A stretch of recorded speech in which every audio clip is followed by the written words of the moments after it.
So, the mother, who was tired of a calm and measured life, decided to dilute it with adventures and alcohol.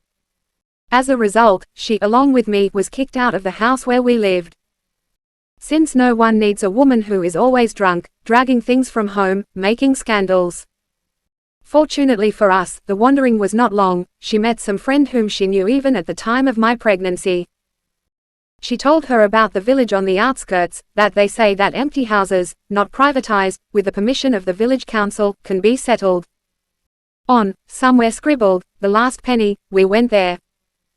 The village is the remnant of a once large collective farm, 3 streets, 1,500 yards, 30% of the houses are empty. But in this village there was a school, where they even brought students from neighboring villages. We were settled in a house that had been empty for a long time. The garden there was overgrown with weeds under 2 meters. It was the month of August, so we still would not have had time to plant potatoes, even if we wanted and could. My mother sent me to school and went to look for, no, not work, friends. Naturally drunken drunks, scourges. Found them quickly and a lot. Those with pleasure accepted the new warrior into their army. It is worth saying that the previous 3 years in the city, surrounded by friends, made me into a kind of personality, with my own principles and interests. But the youth of the village lived according to other principles. I don't know if I ended up like that, or if it was everywhere then, but every schoolchild from the 5th to the 11th grade considered himself, an even kid in life, living by the rules. In short, they were all Auschniks. And this subculture was very alien and disgusting to me. This determined everything. I quickly became an outcast, nothing like everyone else. And not only because of different cultural views. Mother drank black, did not work. There was no money at all. In many children, the image of a parent is projected onto those children with whom they communicate. My mother was constantly seen drunk, dirty, in vomit, among dirty drunks, letting her go around in broad daylight, in some kind of forest or in the yard. My attitude was appropriate. At school, even visiting students, who were bypassed by the Orkulkra, shunned me. No one communicated with me. I got the nickname, Bum. At school, I was given free meals as a child from a poor family. And this one was a disgrace. So many humiliating comments were invented on the topic that they feed me for free, which still echo with pain in the soul, which is scary to remember. By the way, I was the only one in the whole school. There is one such child for 3 villages. The rest lived well. Mobile phones and MP3 players began to appear. I didn't even have a TV, some old Soviet one. The absence of a TV was also an occasion for jokes, and a feature that characterizes me in their eyes. Oh, he doesn't even have a TV. What that meant, I still don't understand. Relations with the locals did not work out when I started talking about the music that I liked. They beat me, because the boys should not listen to anything but chanson and rap. When I refused to drink moonshine with them and smoke hemp, it grew a lot in the village, and everyone smoked it from childhood. They beat me. At first it was a parody of Fight Club. They chose one opponent for me, about my age, and we fought one-on-one. In such fights, I won more often than I lost. The locals quickly realized this, and began to beat me with only a few people. At first they got into one-on-one fights, adding their blows from under the tishka, then they simply needed the crowd at once. I ran home. But they also came there. They laughed at the poor environment, the lack of a TV set and the old, barely working radio. They beat me there and simultaneously destroyed what was in the house. My mother was not interested in my adventures at all.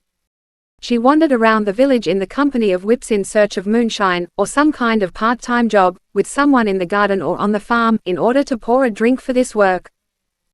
Then I discovered the world of books. I went to the local village library, took books there and read. The librarian was a good man. He supported me, always helped. He brought me books from the regional center. I am sincerely grateful to him. He understood that I was not just running away from reality, but books helped me develop, engage in self-education, since no one brought me up. I also received for books, both physically and mentally. Going to the library and reading books was considered by the Auschniks to be a fierce bastard. More than once the books I borrowed from the library later turned out to be torn. The librarian understood everything. Together with him we sealed the books with adhesive tape. A couple of times the mother had moments of enlightenment. She remembered that she had a son. And even tried to do something. She registered for unemployment and received benefits for some time. A penny, but it was possible to live on them, even taking into account that she took half for drinking. She walked to the regional center, to this stock exchange. It's about 30 kilometers. Sometimes she took me with her. Once she came from the regional center with money, already late in the evening. The village store was closed. She gave me the money and told me to buy groceries with it tomorrow, and went to my friends. They apparently found out that she had money, shamed her that she drinks at their expense. She came at night, picked me up and began to demand this money back. I didn't. Mother beat me. Strongly. By the way, I was in 7th grade at the time. I was not so much hurt and scared as hurt. A wildly strong feeling of bitterness and disappointment literally swept over me. I gave her the money, she drank it all away. I will never be able to forgive this offense. As well as another one. One day, also in a moment of enlightenment, she also received unemployment benefits and brought me 2 books as a gift. I don't remember the title or the author. It was 2 parts of a cycle, some modern Russian author writing cheap fantasy. But I have read this. Fantasy, science fiction, from Asimov and Bradbury to Perumov and Golovashev. I was happy with these books. I read them with pleasure. But one day I didn't find them at home. To the question, "Where are the books?" Mother did not answer. Some time later, in the library, Nikolai Ivanovich, the librarian, showed them to me. They were signed by me, so he understood that the books were mine. It turns out that she heard somewhere that someone wants to buy something to read in a store in the regional center, and brought him my books. The deal went through. 2 books were traded for a bottle of moonshine. Then this is the man who bought the books, handed them over to the library, as he had already read it. And Nikolai Ivanovich gave them to me, saw my last name and gave them. When I picked up the books, I cried. I did not want to show weakness, but bitter tears flowed in a stream. I will never forgive my mother for this either. Once, cousins from the city came to the local guys for the summer. They were quickly shown me as a punching bag and an object for wit training. They decided that it was not for me to be an ordinary person, and they decided to blow up me. I was 13 years old, they were 17 to 18. One of them, the instigator and author of the idea, went to the end. His brother ran away. But the initiator did not have enough spirit to complete the work. By the way, this is a pedophile now working or in the FSB, go to the Federal Penitentiary Service, as far as I know. But the rumor that I am now a rooster has spread.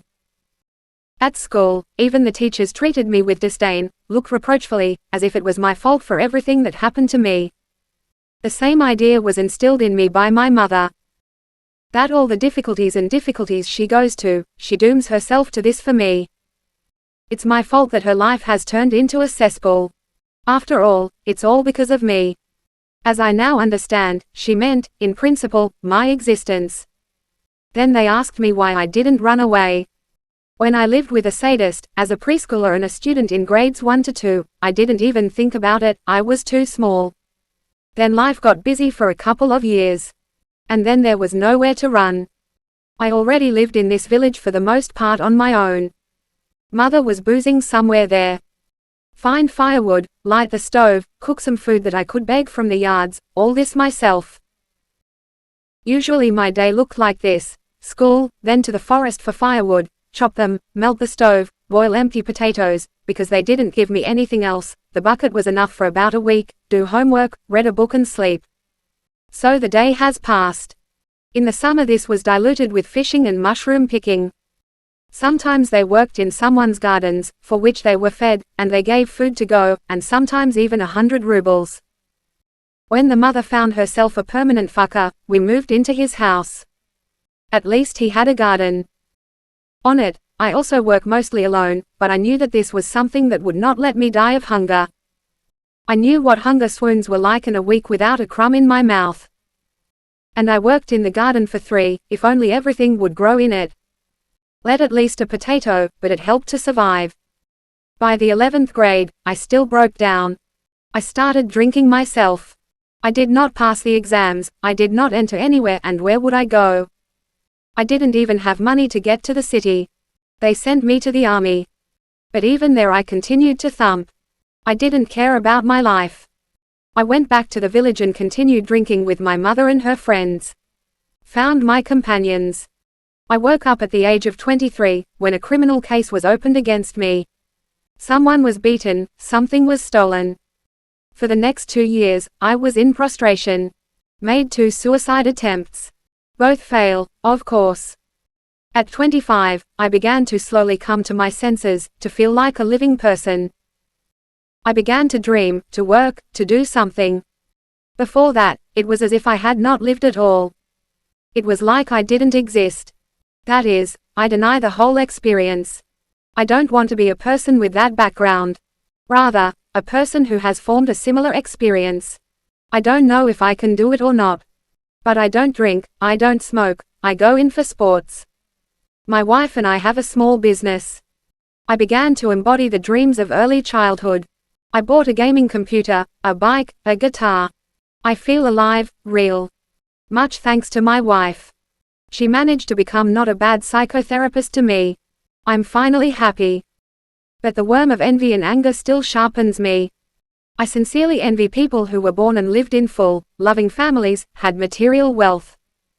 I envy and ask, why not me? After all, this is a lottery, why did everything coincide with me? For what? Not long ago I found my father.